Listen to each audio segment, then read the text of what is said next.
Assalamualaikum warahmatullahi wabarakatuh. Saya Riki Pane, saya dari kelas EKI 5D. Saya akan mencoba menjelaskan sedikit tentang Islam menghadapi pembangunan ekonomi.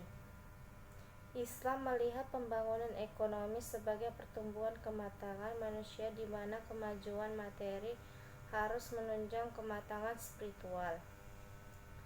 Ekonomi pembangunan merupakan cabang dari ilmu ekonomi yang bersifat terapan.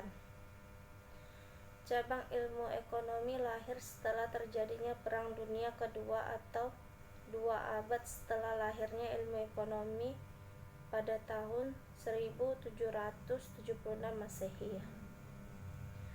Ilmu ekonomi ini diperlukan dalam rangka memecahkan berbagai permasalahan yang dihadapi oleh negara-negara yang baru merdeka.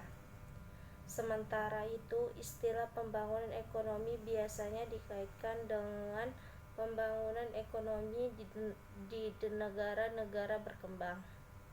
Sebagai ahli ekonomi, mengartikan istilah sebagai pembangunan ekonomi adalah pertumbuhan ekonomi yang diikuti perubahan-perubahan dalam struktur dan corak kegiatan ekonomi.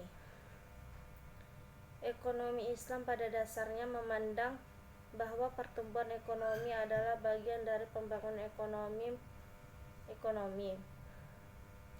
Ekonomi pembangunan adalah suatu studi yang ditunjukkan untuk meningkatkan taraf hidup penduduk di negara yang sedang berkembang dengan memecahkan masalah-masalah utamanya, yakni kemiskinan, pengangguran, dan pemerataan. Maka pertumbuhan ekonomi menurut Islam merupakan hal yang syarat nilai. Ekonomi Islam merealisasikan keseimbangan antara kepentingan individu dan kepentingan masyarakat. Prinsip-prinsip umum pembangunan ekonomi dalam Islam adalah serangkaian usaha dalam suatu perekonomian untuk mengembangkan kegiatan ekonomi melalui peningkatan pembangunan infrastruktur lebih mendapat perhatian pemerintah sebagai bentuk keadilan dan kemanusiaan.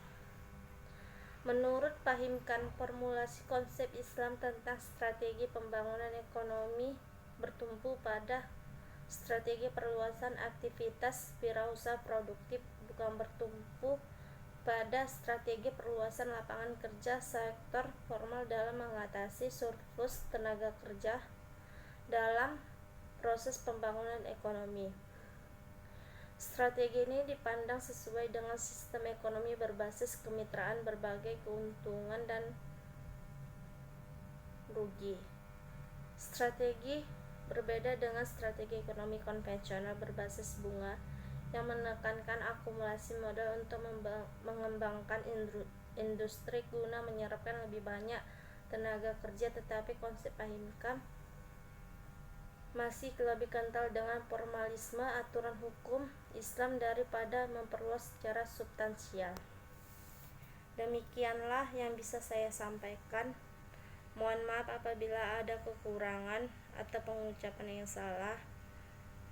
Mohon dimaafkan. Wassalamualaikum warahmatullahi wabarakatuh.